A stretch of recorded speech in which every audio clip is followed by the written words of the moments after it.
ek kan net vir julle woord bring. En al hoekom ek dit kan bring, is die skrif en die woord wat sê, die woord van God is lewend en kragtig en skerper as enige tweesnydende swaard. So, ek hoef nie vir jou te preek nie, ek hoef jou nie te oortuig nie, ek kan ook nie, geen mens kan ander mens oortuig nie.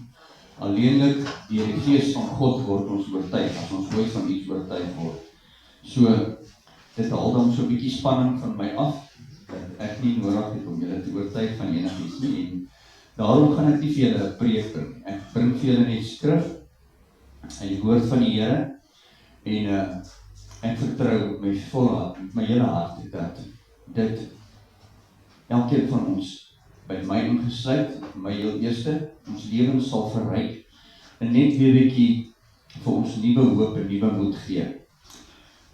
Die tema van die woord wat ek wil bring is hoop in 'n hopelose wêreld. Nou, voor ons begin, wil ek net vir die Here vra dat hy net alles wat ek in my gedagtes het, net sal uitvee en dat Heilige Gees alleen sal beheer neem van wat ek gaan sê. Vader, baie dankie vir 'n voorreg om hier te kan staan. Baie dankie dat ek as 'n instrument in u hand gebruik kan word, Here. Dankie dat ons nie een van ons volmaak is nie, dat ons hier staan as gebroke mense, afhanklik van u en van u Heilige Gees.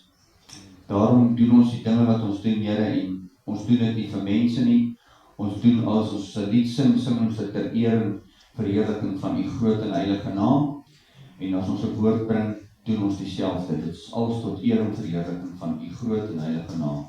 En ons eer u daarvoor. Amen. Ek glo daar's meer as een persoon hier vanoggend wat hom of haarself kan vereenselwig met die skrif in Psalm 121 vers 1.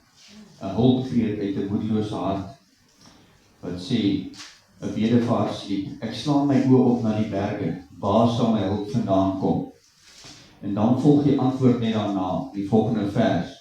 En hy sê, my hulp is van die Here, wat hemel en aarde gemaak het. En dit is al waar ons hulp vandaan kan kom. As ons op enige ander hulp vertrou, dan gaan ons regtig teleurgesteld wees.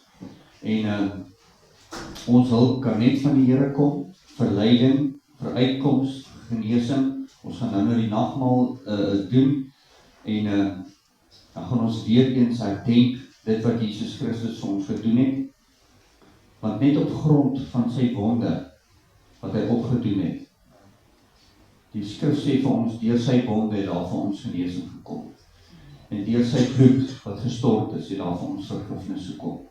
Geen ander iets kan vir ons genesing bring, behalwe die wonde wat Jesus reeds opgedoen het, wat vir ons reeds betaal het, vir ons siektes nie, en sy bloed wat gestort is, wat vir ons reeds betaal het, vir ons sondes nie.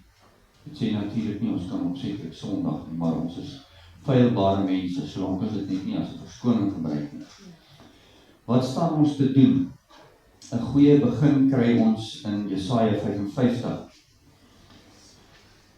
Want Jesaja 55 vers 6 sê, soek die Here terwyl hy te vind is. Roep hom aan terwyl hy naby is. Laat die goddelose sy weg verlaat en die kwaaddoener sy gedagtes. En laat hy hom tot die Here bekeer, dan sal hy hom barmhartig wees.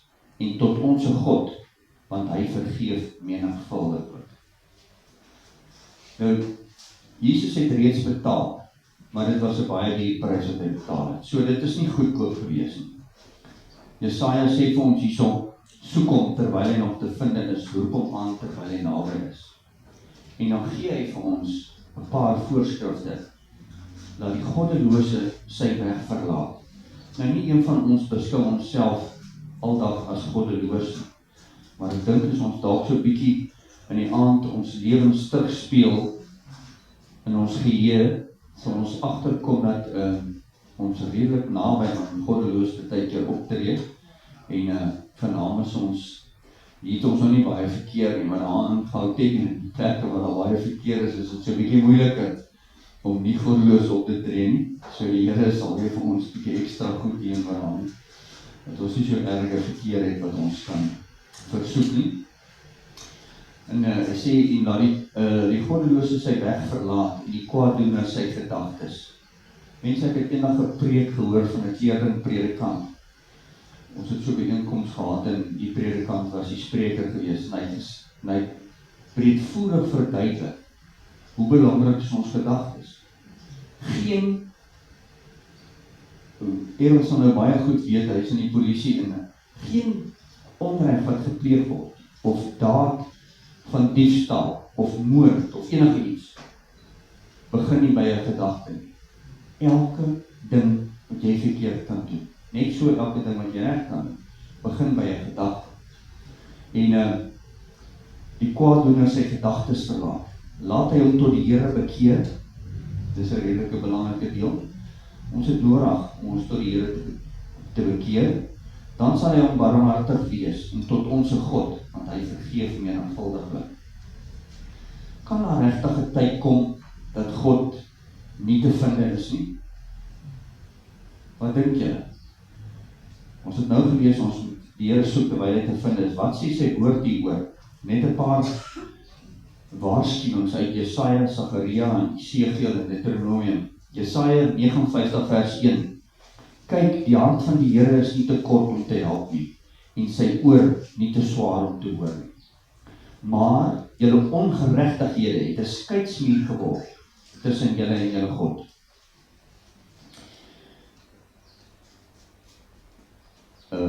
Ekskuus, ek het net my plek verloor. Maar julle ongeregtighede het 'n skeidsmuur geword tussen julle en julle God, en julle sondes het sy aangesig vir julle verberg, sodat hy nie hoor. Kan daar 'n tyd kom wat die Here ons nie hoor nie? Ek dink so. As ons ongeregtighede 'n skeidsmuur word tussen ons en ons God, en ons sondes sy aangesig vir ons verberg, sodat hy nie hoor nie. Maar hulle het geweier om te luister, en wederstrewig die skouer afgewend, en hulle ore toegestop om nie te hoor nie. Nou dit klink nou altyd vir ons as ons hierdie stuk lees of dit iemand anders was.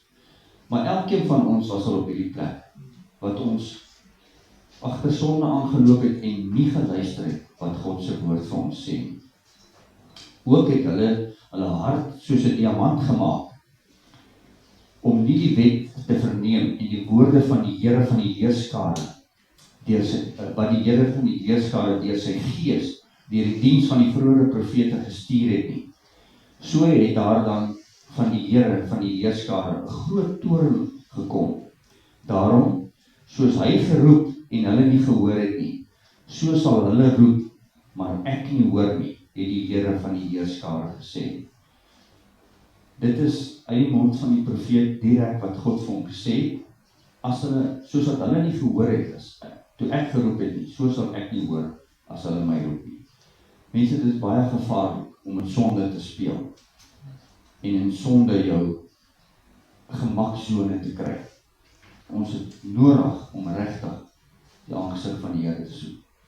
Esegiel 39 vers 24 sê, volgens hulle onreinheid en hulle oortredinge het ek met hulle gehandel en my aangesig vir hulle verberg.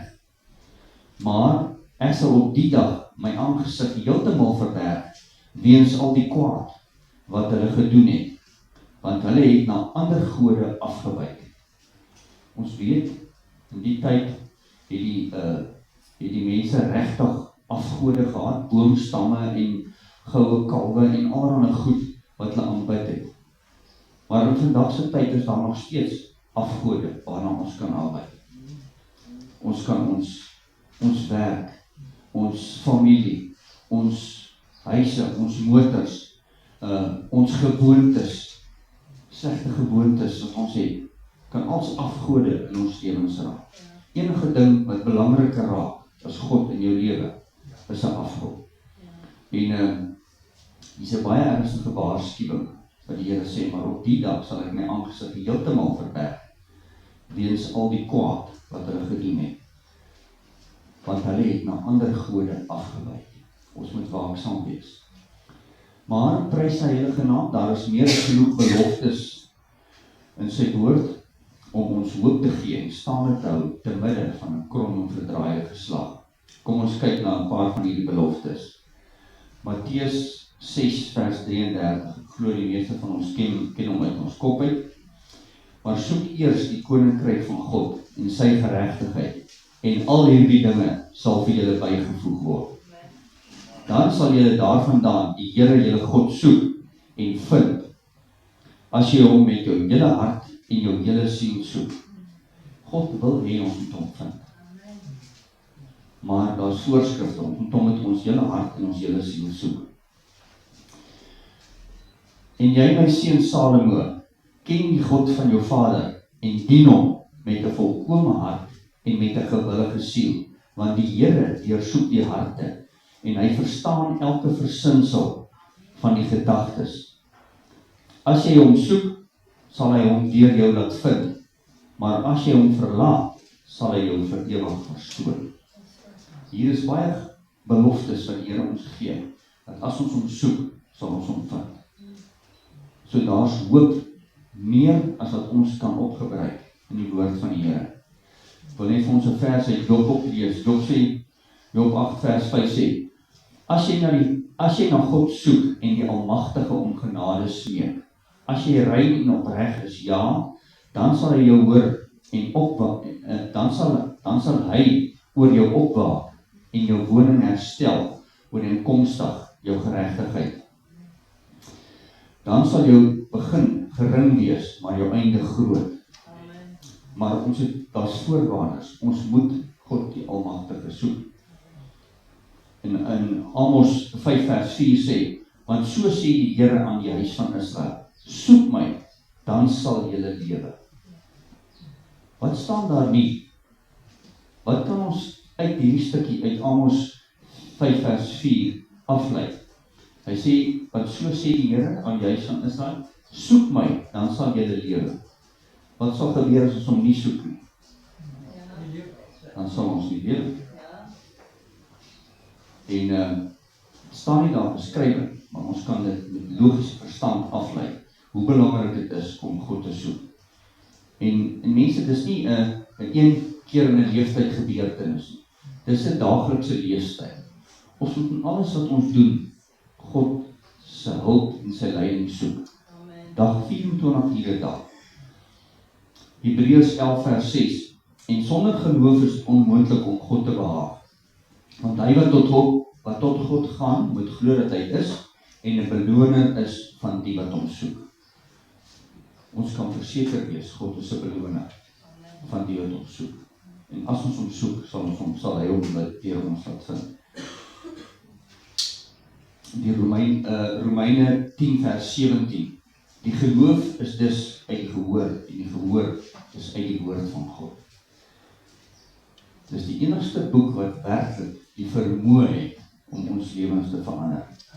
Ek het 'n hele paar al van die Gideon se getuienisse gekyk. Mense, ouers wat uitgegaan het, as het verlede week in die gemeente het Gideon verklaar, en 'n ou het gegaan en toe hy in die skool was, 16 jaar oud, het hy 'n Bybel gekry.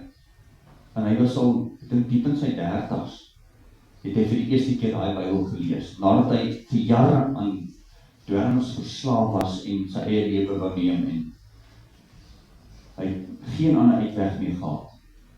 En hy daai Bybeltjie om een of ander rede nooit weggegooi, wat hy gekry het toe hy 16 jaar oud was. En daai Bybeltjie het hom by Jesus uitgekom. So die woord van God is die belangrikste ding in die hele wêreld. En dis hoekom, as ons so mekaar kan skrif gee, mekaar kan bemoedig met 'n vers, jy kan die woord van God nie bekragtig nie. Jy kan hom ook nie ontkragtig nie. Die woord van God is lewend en kragtig. Daar's niks beter wat jy iemand kan gee as die woord van God, net skrif. Want dis Heilige Gees geïnspireer. En dit het die vermoë om iemand se lewe te red. Psalm 50 vers 15. En roep my aan in die dag van benoudheid, en ek sal jou uithelp, en jy moet my eer. Ons behoort God elke dag te eer, want ek glo elkeen van ons hier, wat hier sit, het God al uit heel wat goed uitgehaal. Jeremia 33 vers 3, roep my aan en ek sal jou antwoord en jou bekend maak, groot en ondeurgrondelike dinge wat jy nie weet. Ja, omdat ons Vader liefdevol en genadig is, hoor hy as ons hom aanroep en kry ons vergifnis en herstel, al het ons gesondig. En ek wil vir ons hier volg 'n paar voorbeelde, net vir ons 'n paar voorbeelde ook uit die skrif aanhaal. Psalm 107 het nog al 'n hele paar in. Psalm 107 vers 4. Hulle het gedwaal in die woestyn, op woeste paaie, 'n stad om in te woon, het hulle nie gevind nie. Honger en dors was hulle, en hulle siel het in hulle versmag. Mense, dis 'n slegte plek om te wees. Ek weet nie of een van ons al op so 'n plek was nie, maar dit is waar die volk was. Toe het hulle die Here aangeroep in hulle benoudheid, en uit hulle angste het hy hulle gered. En hy het hulle gelei op 'n regte pad om te gaan, na 'n stad om in te woon. Laat hulle die Here loof om sy goedertierenheid en om sy wonderdade aan die mense kinders. Want hy het die dorstige siel versadig en die hongerige siel met die goeie vervul.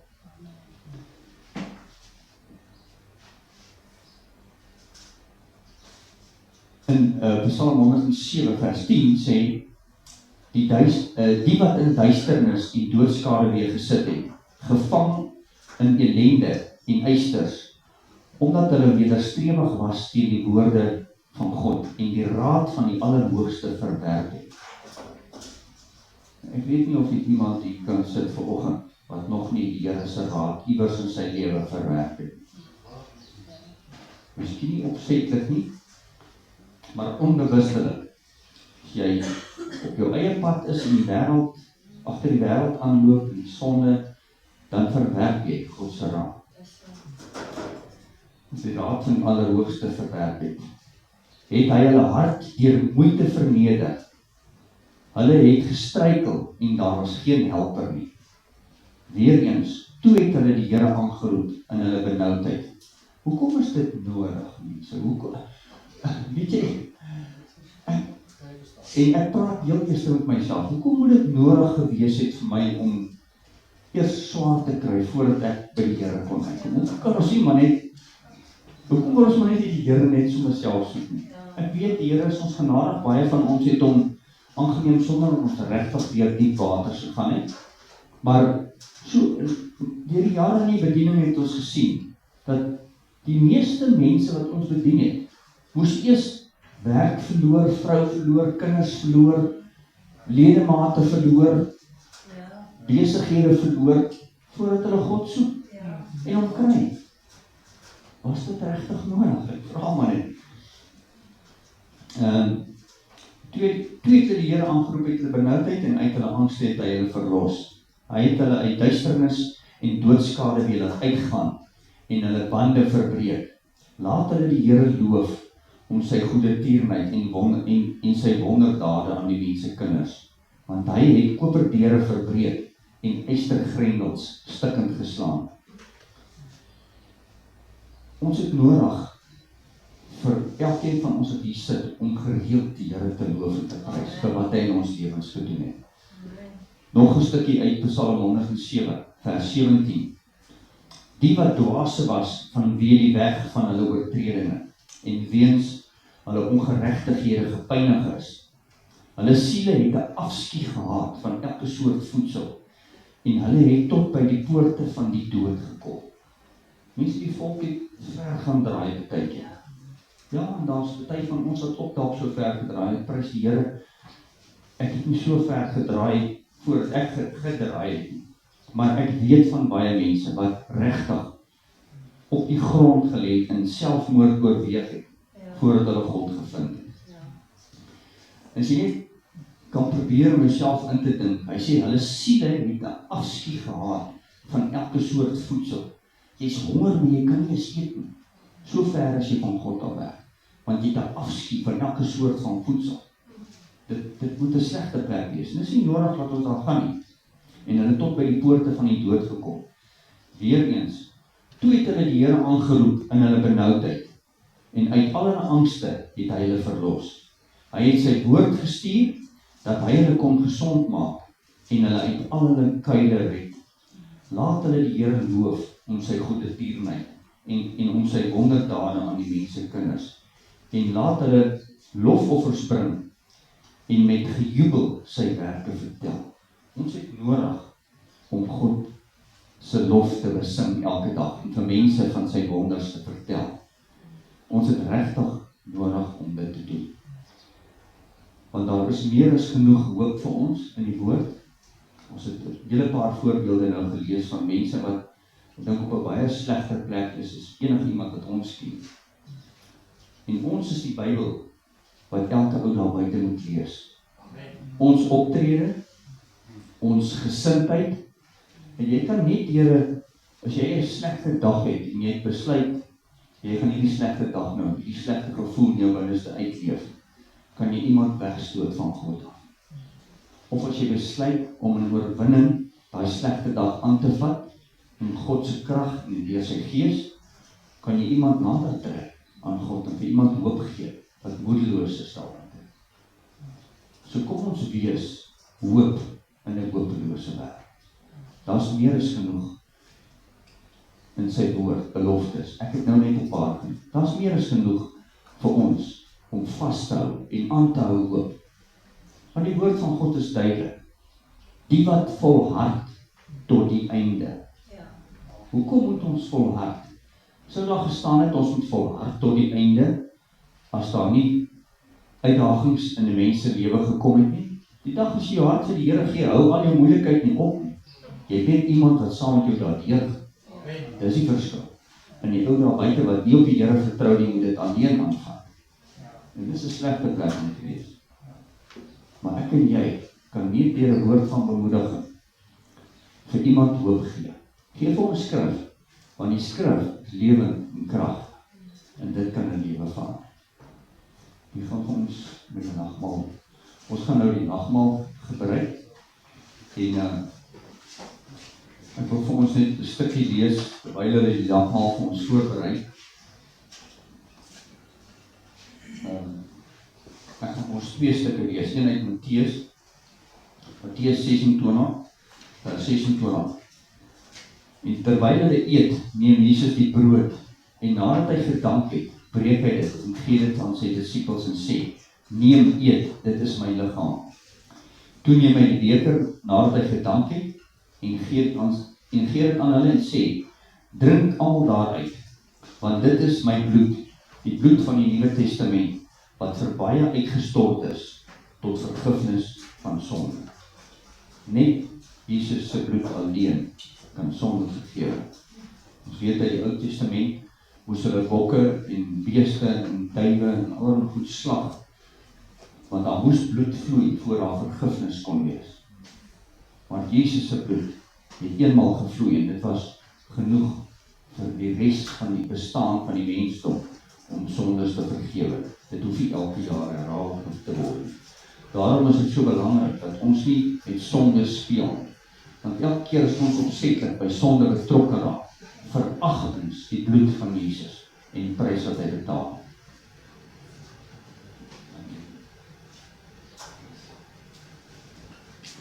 Ek wil net vir ons in 1 Kronieke 11 vers 13. 1 Kronieke 11 vers 13. 11 vers 23. Want ek het van die Here ontvang, wat ek ook aan julle oorgelewer het, dat die Here Jesus in die nag waarin hy verraai is, brood geneem het, en nadat hy gedank het, het hy dit gebreek en gesê, neem, eet, dit is my liggaam wat vir julle gebreek word. Doen dit tot my gedagtenis. Net so ook die beker na die ete, met die woorde, hierdie beker is die Nuwe Testament in my bloed. Doen dit so dikwels as wat julle daaruit drink, tot my gedagtenis. Want so dikwels as julle hierdie brood eet, en hierdie beker drink, verkondig julle die dood van die Here, totdat hy weer kom. Die bloed van Jesus Christus het vir ons gevloei, sodat daar vir ons hoop en lewe kan wees. Sy wonde was daar vir ons vir genesing, en dit sluit alle genesing in. Geestelike genesing, vleeslike genesing, emosionele genesing. Sy wonde was volmaak, voldoen volmaak aan elke tipe genesing wat jy in jou lewe kan nodig hê. Maak nie saak of jy 'n fisiese siekte of 'n geestelike siekte of net 'n emosionele siekte het. Die wonde van Jesus was heeltemal genoeg om jou daar oorwinning te gee oor dit. So kom ons dink aan sy liggaam, aan die wonde wat hy opgedoen het deur sy Christus. As ons die brood neem, dink ons aan die wonde wat Jesus se liggaam opgedoen het. Daar's geen been in sy liggaam ooit gebreek nie, want dit is lank voor sy geboorte al deur die profete so gesê, daar sal nooit 'n been in sy liggaam gebreek word nie, maar sy vlees was gebreek vir ons. Hy het sny en wonde en letsels gehad, en deur daai wonde is daar vir ons genesing. En ons wil net sê, Vader, baie dankie. Dankie vir u liggaam wat u opgeoffer het, wat deur al hierdie pyn moes gaan, die spykers, die sweepslae, en al die houe wat u moes verduur, die mense wat u langs die pad geslaan het terwyl u die kruis gedra het, Here. Dankie vir al hierdie wonde, Here. Dankie dat hierdie wonde vir ons vandag hoop gee en die voorreg gee om te kan bid vir genesing op elke vlak van ons lewe. Gees, siel en liggaamlike genesing. Ons eer en loof u daarvoor, Vader. En dankie, Here, vir u bloed. As ons hierdie druiwesap neem, dink ons aan u bloed, Vader, wat gevloei het, want vir elke druppel bloed wat daar het nie verniet gevloei nie. Dit is vir ons menigvuldige sondes wat ons gepleeg het en wat ons dalk nog gaan pleeg, Here. Dit is volmaak, vir ewig, 'n versoening tot ons hemelse Vader. Dankie, Jesus, vir die prys wat u betaal het. Dankie, Vader, dat u Jesus gestuur het om hierdie prys vir ons te betaal. Ons eer en loof u vir u liggaam en vir u bloed. En al die lof en al die eer wil ons u nou bring in Jesus naam, met gebruik van hierdie brood as u liggaam en hierdie druiwesap as u bloed. In Jesus naam vereer ons u. Amen. Ek wil net regtig, ek weet, is hier 'n paar mense wat sal bereid wees om vir jou te bid. Neem vrymoedigheid as daar enige behoefte is wat jy het. Siekte, probleme, enigiets wat jy regtig gebed voor nodig het van Vader. Vertrou, ons het nou 'n hele paar voordele uit die woord van die Here gehoor, van as ons regtig hom aanroep, sal hy daar wees. Hy sal ons aanhoor en hy sal vir ons verhoor. En ons kan met alle vrymoedigheid die Here se aangesig soek. Maak nie saak wat jou probleem is. As jy die Here dalk nog nie aangeneem het nie en jy wil begelei word om die Here aan te neem, wees vrymoedig. Onthou net, die Here sê as ons skaam vir hom, sal hy ons skaam vir ons voor sy Vader. Ons het glad nie nodig om voor die Here. Hy het sy lewe gegee vir elkeen van ons. Elkeen van ons wat al tot bekering gekom het, weet die prys wat God betaal het vir my en jou om tot bekering te kom. En daai prys is oop. Dit is 'n oop chequeboek vir enige iemand wat God nodig het in sy lewe en hom wil aanneem. So, wees vrymoedig, as jy gebed nodig het, kom uit, of steek jou hand op, dat ons uitkom of jou kom bid, as jy die vrymoedigheid het om vorentoe te kom nie. Maar moenie dat die vyand jou onvrymoedig maak, om God te vertrou vanoggend, vir 'n deurbraak, of vir net verbystand in jou lewe. Kom ons bid saam. Vader, al die lof en al die eer kom u toe, want u is waardig om geloof en geprys te word. Here, u is meer lof werd as wat ons ooit kan bring in ons lewens. As ons moet ooit 'n gelykstaande offer moet bring vir u, genoeg lof moet bring vir wat u verdien, Vader, sal ons nie eers tyd hê om met mekaar te kommunikeer, sal ons nie tyd hê om te werk nie, sal ons nie tyd hê om te slaap nie, Here, want u is meer lof werd as wat daar ure in die dag is. U is meer lof werd as wat 'n mens se mond kan spreek. U is meer lof werd as wat ons kan, enige offer wat ons aan kan dink om te bring. Ons eer en loof U, Here, vir die wonder wat U gedoen het vir ons, vir die wonders wat U reeds gedoen het, vir die wonders wat U nog gaan doen, Here. Ons loof en prys U vir wonderwerke wat nog gaan plaasvind, wat reeds plaasgevind het, Vader. Ons vertroue totaal op U se rug, Here. En Vader, elkeen van ons wat hier sit, het U op een of ander vlak van ons lewens elke dag nodig. Geef ons vrymoedigheid en herinner ons deur U Gees om U aangesig te soek, elke dag, heeldag. Al is ons besig om te werk, al is ons besig om in 'n motor te ry, maak nie saak waarmee ons besig is nie, Here. Ons het U elke oomblik van elke dag nodig. En ek bid, Vader, dat U werklik vir mense vrymoedigheid sal gee wat behoefte het om U aangesig te soek en iemand te vra om saam met hulle te bid. Of net neem hulle net die vrymoedigheid om U aangesig alleen te soek en U om hulp te vra, Vader. Maar ons moet U raadpleeg en ons moet U vra vir hulp. Ons eer en loof U daarvoor in Jesus se kosbare naam. En ons vra, Vader, gaan met ons in hierdie week wat voorlê, totdat ons weer by mekaar kom. Ons bid vir die beskerming oor elkeen van ons bid vir die leiding van die Heilige Gees, oor besluite wat geneem moet word, Here. Party van ons moet groot besluite neem in hierdie week. Here, daar waar elkeen van ons gaan besig wees met ons eie take, Here, beskerm ons ook teen die vyand se aanslag op ons lewens en op ons gesondheid en op ons liggame. Want ons weet, Vader, U waarsku ons in U woorde. Die vyand loop rond soos 'n brullende leeu en hy soek wie hy kan verslind. En U alleen, Vader, kan ons beskerm daarteen. Maar ons moet besef dat ons U beskerming nodig het. En ons bely en erken vandag ons afhanklikheid vir U beskerming in Jesus naam. Amen.